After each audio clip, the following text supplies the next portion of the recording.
¿Qué tal, amigos? Yo soy Víctor López. Bienvenidos de nuevo a nuestro podcast semanal Bolígrafos.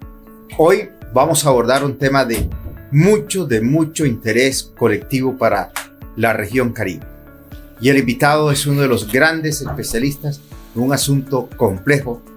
Ya vamos a contarles de quién se trata. Óscar Imitola Acero es consultor del sector energético en el país, fue director de la Unidad de Planeación Minero-Energética, la UME, y asesor del SENA en energías renovables, por lo que ha acompañado a esta entidad educativa en múltiples foros. Es invitado permanente a los congresos y eventos en donde se examina el sistema energético nacional y en medio de la crisis en torno a la energía que se está viviendo en todo el país, accedió a realizar esta entrevista en nuestro podcast Bolígrafos.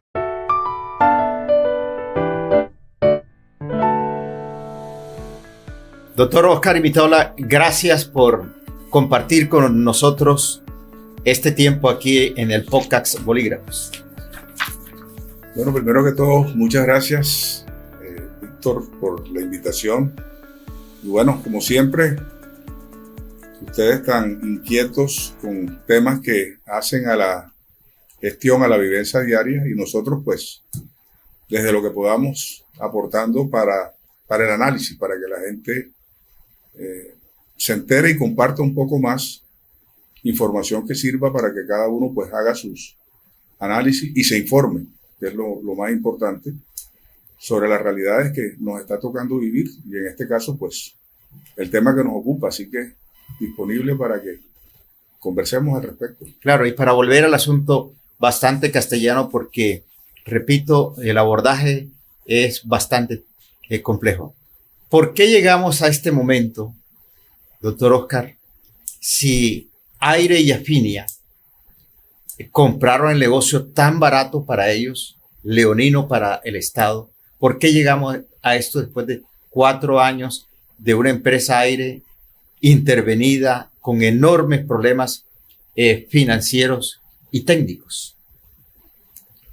A ver, yo diría que hay varios factores que han contribuido a esta situación, pero creo que el principal es que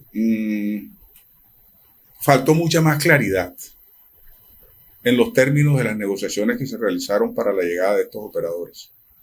Uno entiende, porque la situación de Electricaribe ya había tocado fondo, que había cierto, vamos a decir, desespero, no premura en el gobierno anterior, en el gobierno Duque, por buscar una solución al asunto. No era fácil, había poco apetito, llamémoslo así, o por lo menos no había demasiados interesados en el tema, y se establecieron unas condiciones que no fueron públicas. Yo creo que ese es un elemento importante. Ahí faltó más publicidad, unas condiciones que yo no me atrevería a decir hoy que fueron totalmente leoninas, pero por lo menos desconocidas. No se definieron los compromisos reales, medibles, tangibles, para hacerle seguimiento a la gestión de estos operadores. Se dieron unas condiciones, de las pocas que se conocen, que definitivamente cuando se formularon para hacer viable la operación, la entrada de los agentes, tal vez no se midió, Víctor, con la suficiente rigurosidad los efectos futuros de esas acciones. Y entonces ese cúmulo de no publicidad, no conocimiento y ciertas condiciones para facilitar o para permitir la entrada de estos agentes generaron todo el caos que tocó vivir o que estamos viviendo en la actualidad. Como por ejemplo, cargarnos a los usuarios las pérdidas. Indudablemente, yo creo que, miren, podrán decir que es que los activos no los valoraron bien, que el negocio, en fin, yo creo que hay diferentes cosas que se puedan discutir y que habrá puntos de vista y tendremos puntos de vista diferentes. Pero lo que sí no tiene ningún tipo de discusión, Víctor, y en eso sí me remonto a la época de las antiguas electrificadoras donde tuve la oportunidad de trabajar en Corelca, que lo que sí fue definitivamente una medida desafortunada, así desafortunada, es el tema de reconocer las pérdidas en su totalidad, es decir, la famosa pérdida reconocida. Y te pongo un ejemplo sencillo. cuando las antiguas electrificadoras existieron, una en cada departamento, que eran filiales de Corelca, la gestión de los gerentes, si era que se medía gestión, entre otras vainas, se medía por dos aspectos claves: recaudo y pérdidas. Y siempre han existido las pérdidas técnicas, las famosas pérdidas técnicas. Y las otras son las negras. Y las negras. Entonces, o sea, el robo. El robo. Y entonces a los gerentes se les medía porque se les daba un porcentaje razonable de pérdidas y el resto iban contra el PIG de la empresa. Entonces, ¿cómo medía uno la gestión del gerente? Por lo que recaudaba y por cuánto de pérdidas tenía. Y habían empresas con unos niveles altos, regulares o medios, dependiendo de la complejidad de su sistema. ¿Cómo es posible que bajo este esquema se le haya dado a estos operadores la potestad de reconocerle todas las pérdidas? Entonces yo, a modo coloquial, diría, ¿en dónde está la labor gerencial? ¿Cuál es la motivación que yo tengo como gerente para trabajar las pérdidas, para gestionar las pérdidas? Porque las pérdidas se gestionan si a mí me las están reconociendo. ¿En dónde está el estímulo?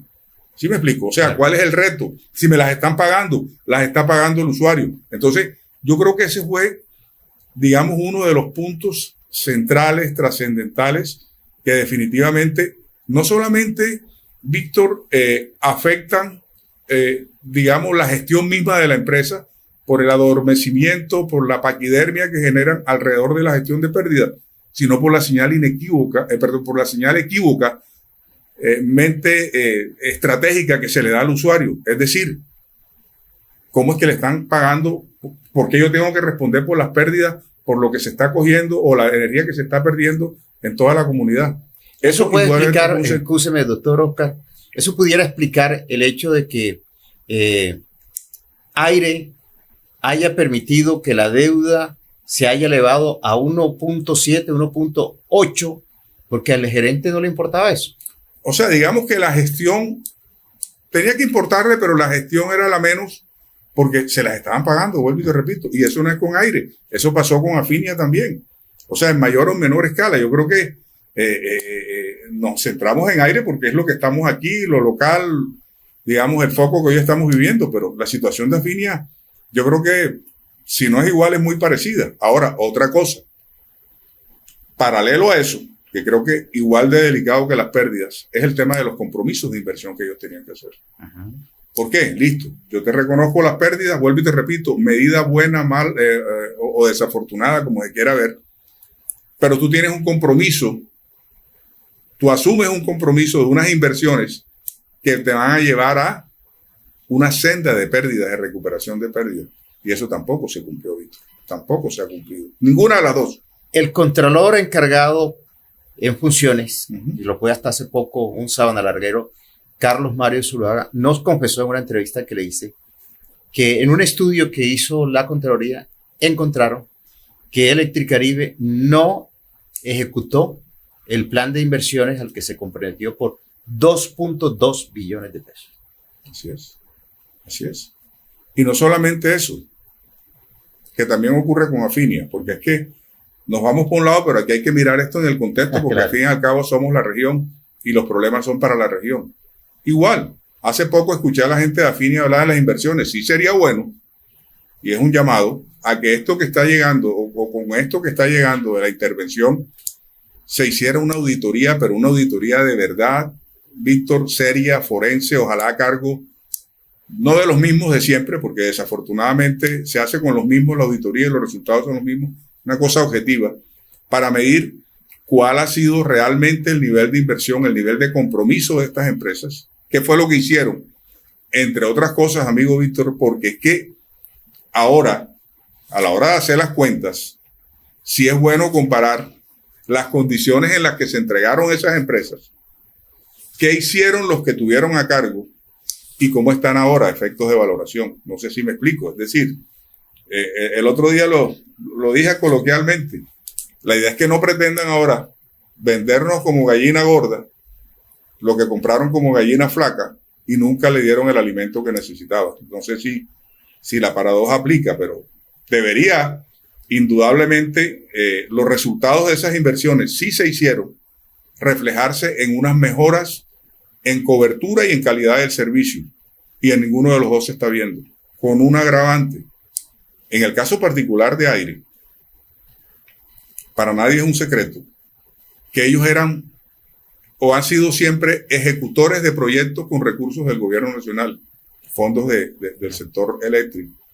Y la última información que se conoce es que estos señores devolvieron unos recursos de unos fondos, entiendo que PRONE y FAER, pero más PRONE, que fueron asignados a la empresa y que después de mucho tiempo no ejecutaron y lo regresaron al ministerio.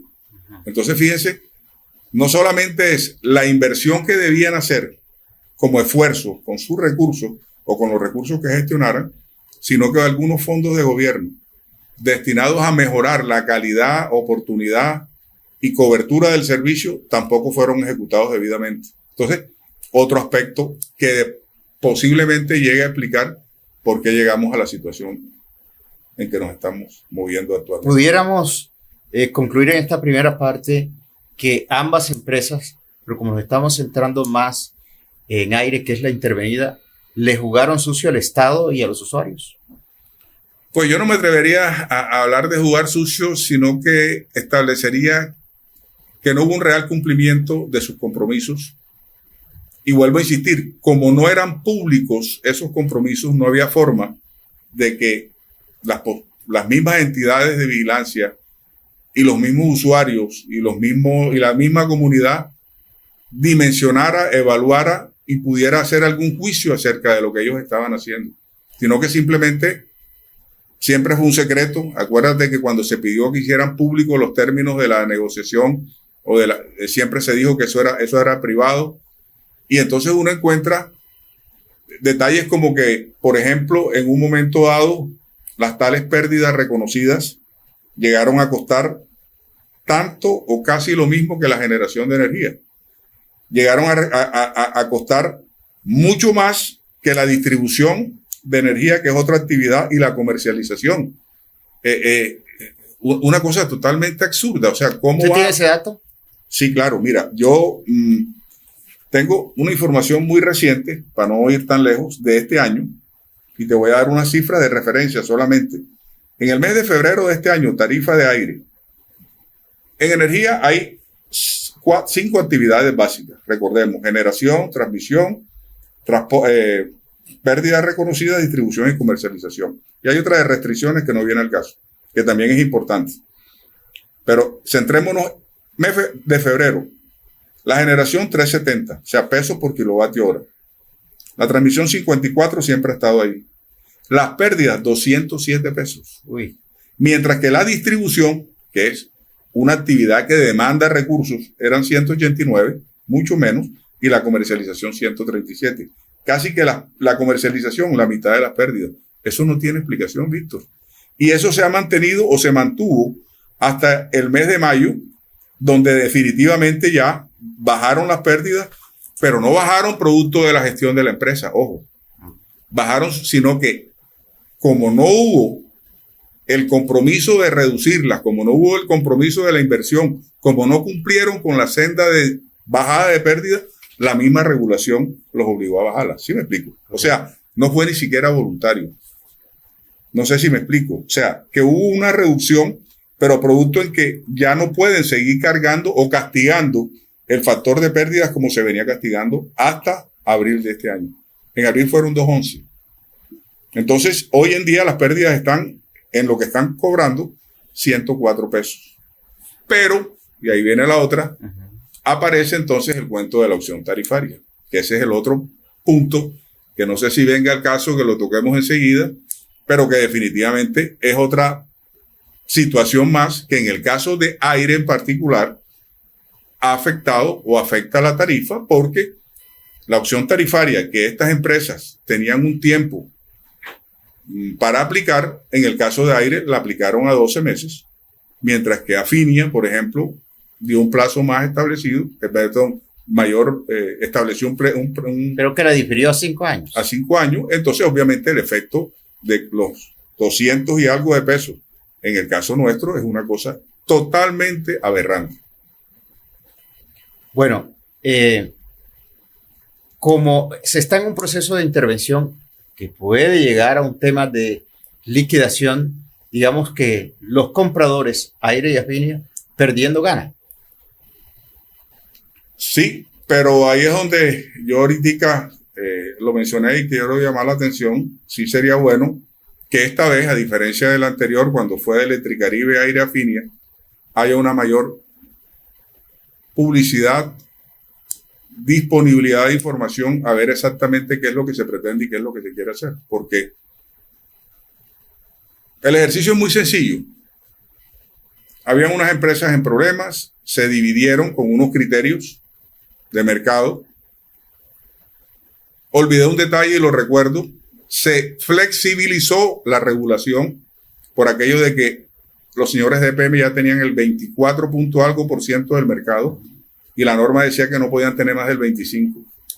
Acuérdense, modificaron la condición y subieron a 35 para que curiosamente EPM con Afinia llegara al 34 algo. O sea, se dieron una serie de condiciones, algunas públicas, otras no, y ya lo que salió de ahí, pues de la negociación, del acuerdo, como haya sido, fueron unas condiciones que habría que evaluar hoy el grado de cumplimiento a efectos de la valoración de la situación actual de las empresas. Es decir, ¿qué compraron? ¿En qué condiciones? ¿Cuáles eran los compromisos? ¿Qué hicieron? ¿Qué lograron? ¿Y cuál es la situación de la empresa hoy a fin de determinar un valor? No vaya a ser ahora que los amigos de EPM, como buenos paisas, vayan a decir ahora que la empresa vale 4 veces o 5 o 6 veces lo que la compraron. Porque casos se han visto, Víctor. Claro. Casos se han visto. Esa valoración, en el caso de ambas, ¿quién debería hacerla? Esa valoración, obviamente, si son intervenidas por la super, como creo que van a terminar allá, tiene que ser por parte de la entidad, pero apoyado en un soporte técnico, en una banca de inversión que realmente sea objetiva, que tenga todos los recursos técnicos, financieros, de gestión, o sea, que haga una evaluación integral para determinar exactamente cuál es la valoración de la empresa, porque aquello que se dice, no, es que hay un mercado, que hay un número de usuarios, y entonces por el número de usuarios, eso no aplica en su integralidad, porque habría que ver cuál es la realidad de ese mercado, cuál es la realidad de sus usuarios. Bueno, usted que es experto en el tema, ¿cuál es la valoración que la gente hace hoy en día de las empresas? ¿Cuál es la percepción que hay?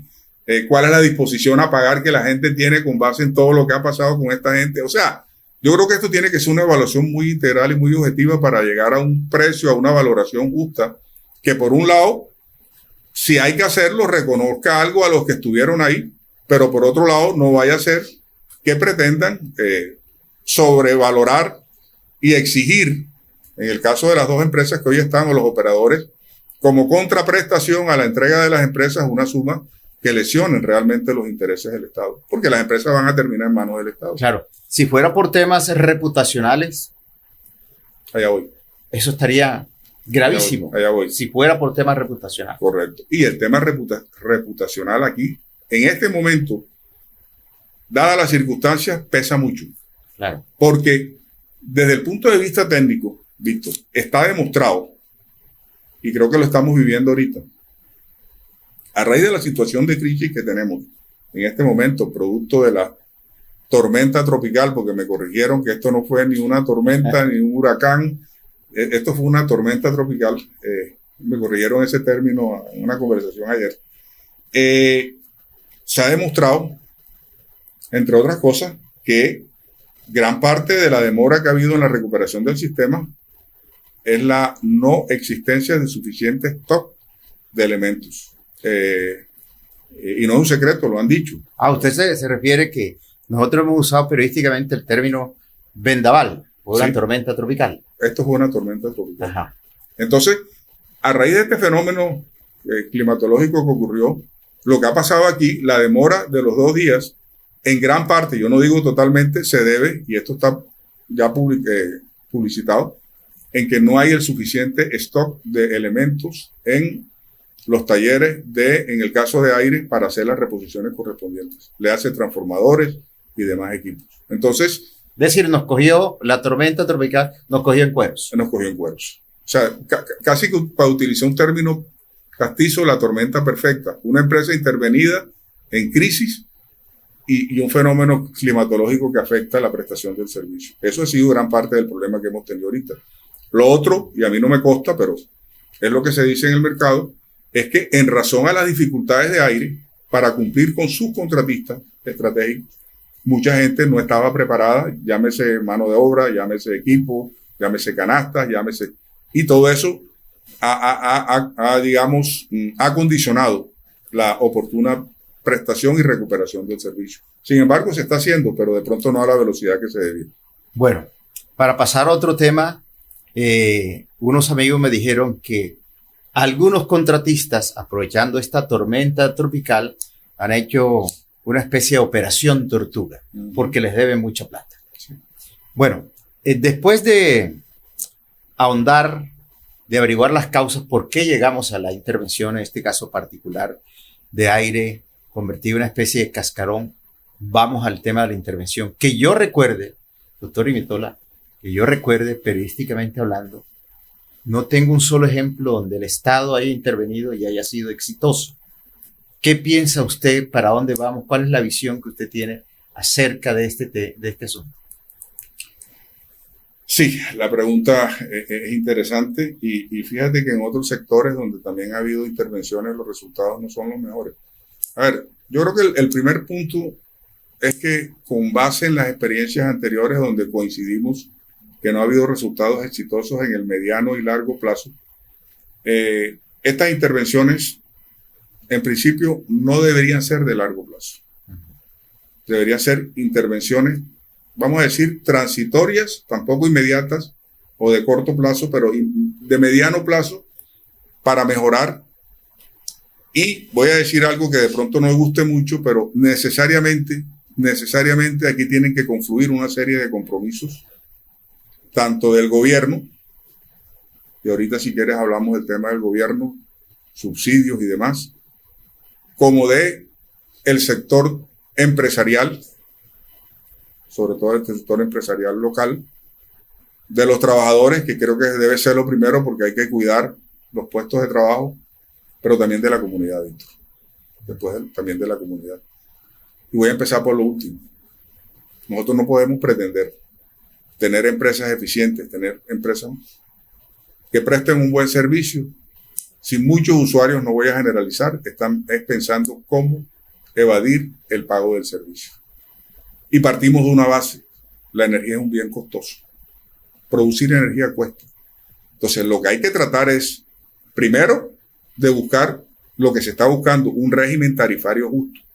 Pero también, cuando se tenga ese régimen tarifario justo, que se logre conjugar un buen uso de la energía, o sea, un uso racional de energía, y obviamente honrar el compromiso de pago. Si yo tengo una tarifa justa, si hago buen uso del servicio, podré estar en la capacidad de atenderlo. Y eso tiene que irrigarse a toda la población. Pero yo me detengo en este último punto.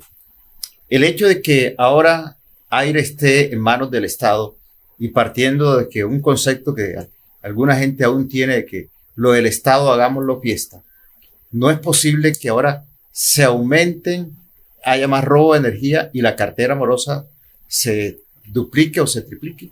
No, yo no creo, siempre y cuando primero se den unas señales de tarifa razonables para que la gente no tenga la excusa de la alta tarifa. Segundo, se trabaje mucho en las campañas de uso racional de energía.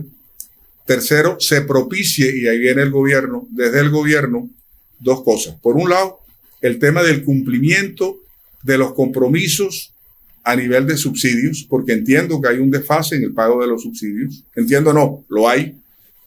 Un retraso importante en el pago de los subsidios, y los subsidios son fundamentales para poder prestar el servicio en los estratos 1, 2 y en menor escala 3. Pero aquí viene un punto o dos puntos, y yo sé que contigo lo hemos compartido en otro lado, y es el compromiso tanto de las entidades gubernamentales, territoriales, como del sector privado. Y empiezo por las territoriales. No tiene presentación que los alcaldes, que los gobernadores y demás dirigentes del sector público se den golpes de pecho, y yo te invito a que mires cuál es el estado de cartera de las entidades públicas en el caso del Atlántico, Magdalena y Guajira, para hablar de Aire. conozco cifras del Atlántico. Hospitales de primer nivel, y voy a hacer un mea culpa porque las cosas aquí hay que decirlas claras. ¿Cómo es posible que el hospital de Juan de Acosta, mi municipio, un hospital de primer nivel? La última vez que supe que vi un recibo, que lo pedí por curiosidad, estaba casi en los 900 millones de pesos de deuda. Eso tiene presentación, que un gerente irresponsable y que unos alcaldes más irresponsables todavía, que son los miembros de junta directiva, dejen de pagar el servicio a un hospital bajo el argumento que como es un hospital, una entidad de salud, no le pueden cortar el servicio. Y eso no es Juan de Acosta. Lo tomé como ejemplo porque conozco el hecho, pero haga un listado. El otro día, por curiosidad, le pedí aquí a la gente de la gobernación un listado de las entidades del departamento y hoy usted se encuentra sorpresa. Cualquier rato te lo comparto. Entonces, lo primero es, oye, hagamos un esfuerzo. También nosotros hagamos una contribución, sobre todo porque en el sector público el pago de los servicios es una obligación, es un mandato legal, está en los presupuestos. Entonces, ¿por qué no pagar el servicio en los hospitales, en los colegios y en los demás, bienes, lo que llaman constitucionalmente protegidos? Entonces, ahí hay una responsabilidad también que ayudaría. Y en el caso del sector privado, sucede una cosa curiosa, Víctor. En razón a todos estos factores que hemos hablado, se está presentando un fenómeno delicado en el famoso, lo que se ha llamado el famoso descreme del mercado. ¿En qué consiste? Y vuelvo a los dirigentes, vuelvo a nuestros empresarios. Muchos de nuestras empresas, muchos que son grandes consumidores de energía, que son lo que llaman usuarios no regulados, que tienen capacidad de pago, que hacen contratos de energía y que cumplen las obligaciones, se están yendo para otros clientes. Sí, el mercado es abierto. Hay una condición de mercado de que cualquiera viene y te atiende un no regulado. Pero yo creo que debería haber algún sentido de responsabilidad con lo local. Es decir, los empresarios de acá, yo no digo que le van a comprar más caro o bajo otras condiciones totalmente visibles al operador local. Pero si yo tengo la forma de comprar el de aquí un poquito, casi igual al que le estoy comprando el de Medellín, ¿por qué le compro el de Medellín? Y eso está pasando aquí. Sí, mucha gente, para poner un ejemplo concreto, le está comprando a Batia.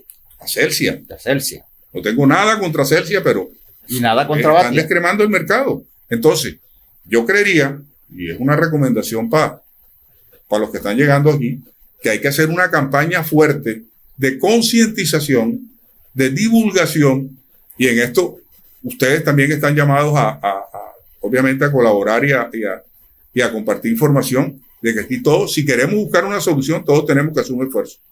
Entonces los empresarios, los gremios, tienen que también poner de su parte y, digamos, entre todo este esquema de todos ponen, también hacer una contribución a que la empresa recupere parte del mercado que ha perdido, porque indudablemente mucho de ese mercado ya no está aquí en lo local. ¿Alguna vez una campaña colombiano compra colombiano? Aquí debería ser Caribe compra Caribe. Compra Caribe. Compra Caribe. Caribe compra Caribe. Y posiblemente esto lleve a una idea que yo sé que es muy discutible también. ¿Por qué no pensar en una organización, yo no voy a decir una empresa ni una promotora, que de alguna manera se encargue de impulsar el desarrollo de algunos proyectos que pueden ser de interés para la región Caribe, sin pensar en otra empresa pública, como se dice. Otra Corelca. ¿Qué es la propuesta de verano? Pues yo realmente comparto en gran parte la idea de la promotora, porque primero hay que integrar muchos recursos. Segundo, aquí hay una base muy sólida que pudiera ayudar en eso. No exactamente como Corelca, porque de pronto Corelca tuvo sus más y sus menos y de pronto hubo cosas que llevaron al traste con la empresa. Yo creo que esa es una historia bastante larga y que tuvo mucho que ver con la incidencia política en cada departamento. Sobre ese tema hemos hablado tú y yo y en cualquier momento pues pudiéramos retomarlo. Pero sí algo que se encargue de promover todas las ventajas competitivas y comparativas que en materia energética tenemos acá. Aquí tenemos dos empresas muy importantes, una con dificultades ahorita, pero creo que esos son subsanables, que son Corel, GSL y Urra, una hidroeléctrica, otra térmica. Transelca, que es la transportadora de la costa, sí, es de ISA, pero ISA es Ecopetrol, Ecopetrol es gobierno.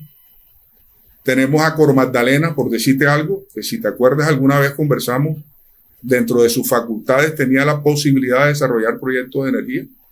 Y así, entonces uno empieza a decir, bueno, ¿y por qué no pensar en organizar algo que de la mano posiblemente también del sector privado pueda desarrollar algunas actividades y llevar programas de cobertura, ampliación de cobertura, mejoramiento de calidad del servicio y desarrollo de proyectos en la costa? Porque lo que sí no puede pasar, amigo Víctor, y tú me has escuchado y alguna vez me invitaste a un foro en La Guajira y hablamos del tema, y aquí en lo local también, es que pase con las renovables de La Guajira lo que pasó con el gas y con el carbón. Con el gas en mayor nivel que el carbón. Es decir, en La Guajira hay mucha necesidad en materia de energía. Estoy hablando de necesidad Claro. de la gente. Estoy hablando de la necesidad de la persona que vive allá, dispersa y que no tiene energía.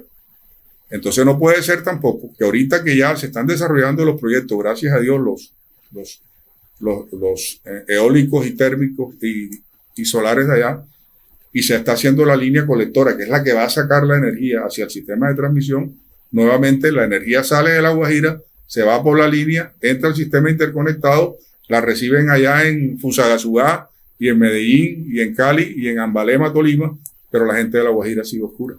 Pero para que no se quede un tema ahí como cabo suelto, usted habló del retraso en el pago de los subsidios por parte del gobierno.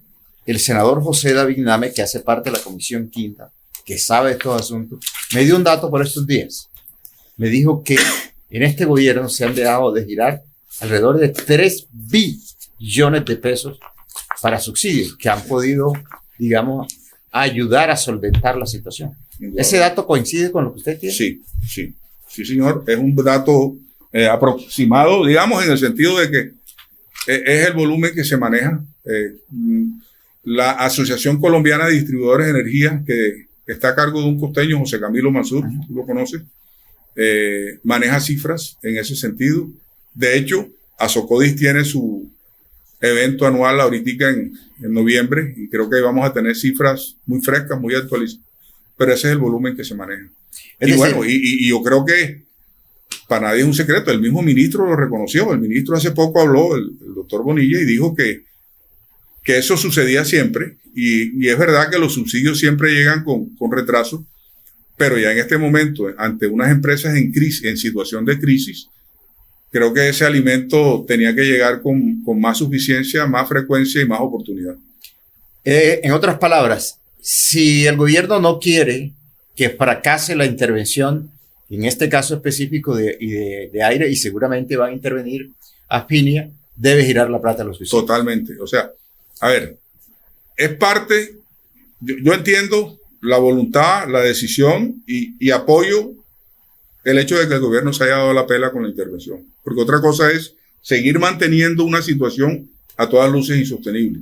Lo peor que nos ha podido pasar, y gracias a Dios no pasó, Víctor, era que estos señores se declararan totalmente en incapacidad y existiera lo que se llama la limitación de suministro, porque ahí sí ya estuviéramos oscuros.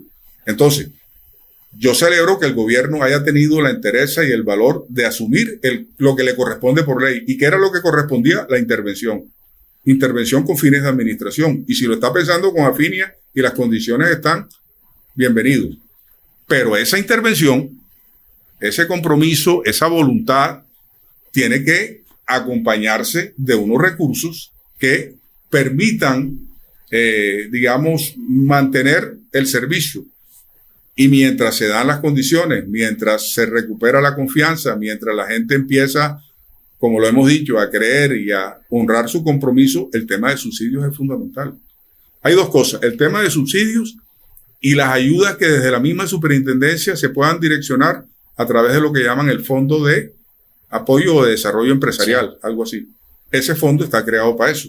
Entonces, yo diría que en este momento hay dos fuentes inmediatas, el Fondo de Apoyo Empresarial y el pago de los subsidios. Y de contera, el compromiso de los alcaldes, gobernadores y demás de cancelar de honrar sus compromisos, y el de nosotros los usuarios también de ponernos pues en la línea en la medida en que se puede y corresponde.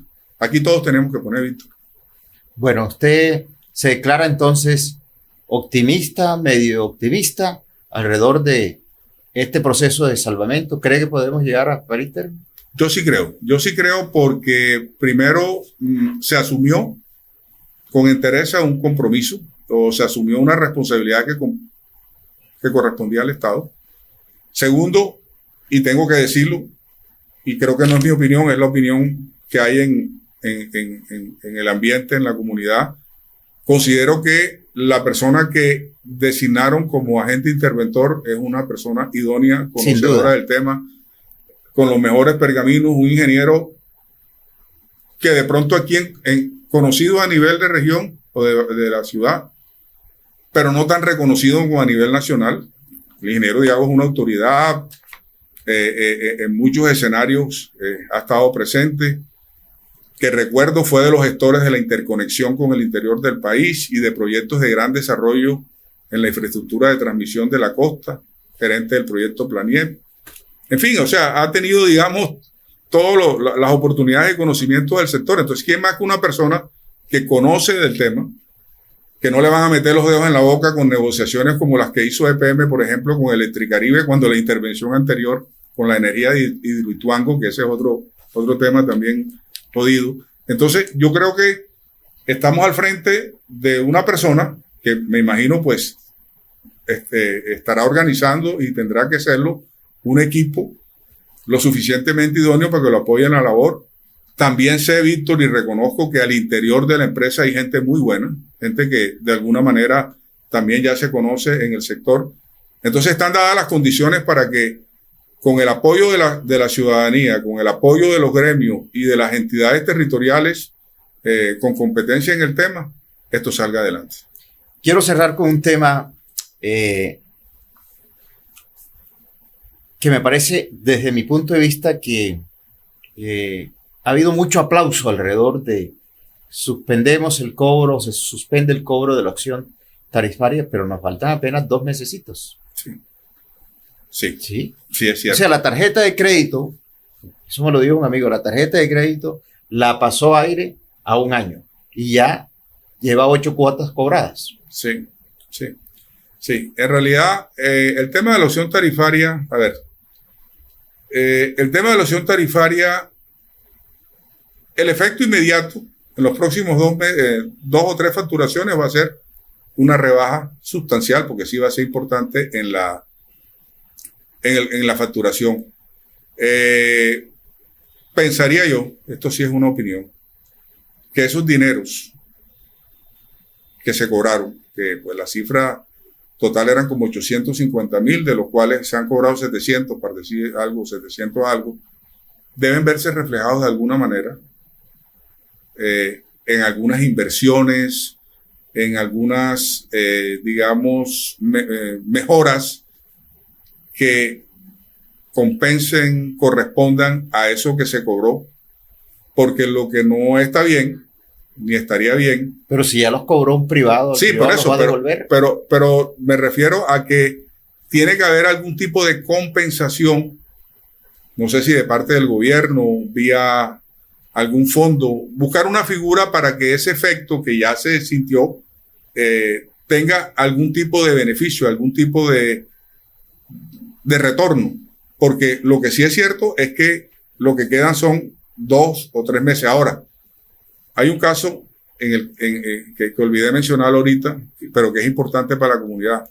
Para el caso de los autogeneradores. Bueno, la opción tarifaria, por alguna circunstancia regulatoria, y eso fue el tema con la CREC ahora que estuvieron aquí en la audiencia, el costo de la opción tarifaria se lo agregaron al componente de comercialización, a la C.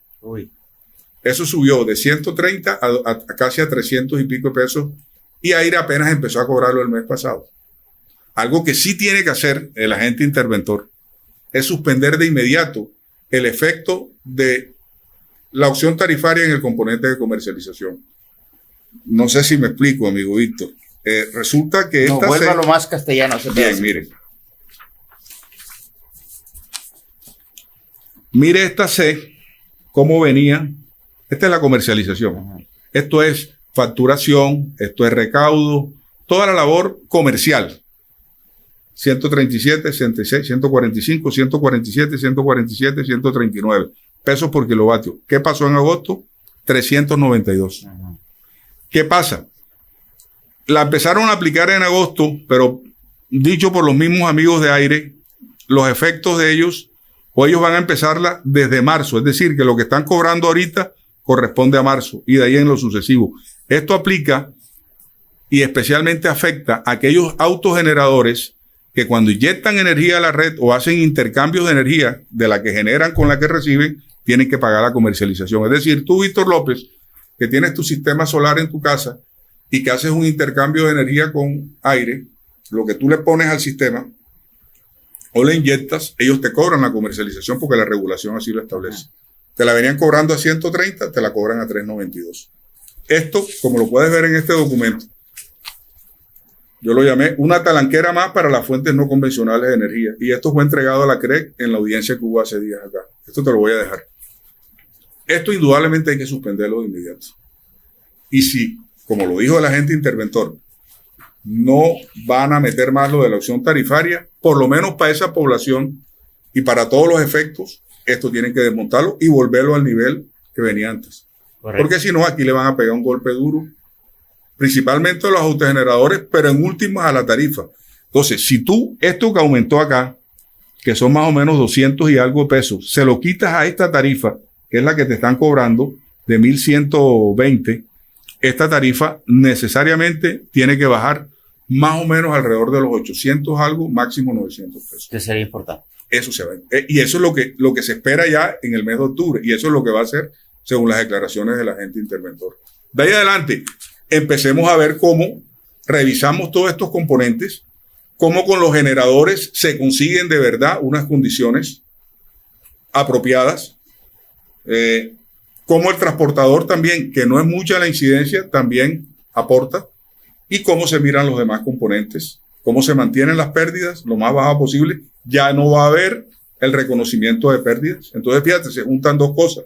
Ya no hay las pérdidas esas onerosas reconocidas, ya no va a haber la opción tarifaria, y lo que hay que ver es con el resto de la cadena, que es lo que ha dicho el agente interventor y está diciéndole a todo el mundo, y el presidente que está hoy, precisamente el presidente hoy está en Acolgen, leí esta mañana, diciéndole a los generadores, hey, colaboren también ustedes, porque aquí todos ponen. Claro. Y ellos son parte de la solución. Bueno, doctor Oscar, gracias por estar aquí acompañándonos y hacer este tema tan pedagógico para que lo entendamos todos. Bueno, no, Víctor, como siempre, con gusto, contento de estar aquí y bueno, dentro de lo que podamos y de alguna manera contribuya a una mayor ilustración y ojalá que, como te lo digo, todo esto salga adelante, estaremos disponibles. Bueno, la próxima semana más temas y más invitados especiales aquí en nuestro podcast Bolígrafos.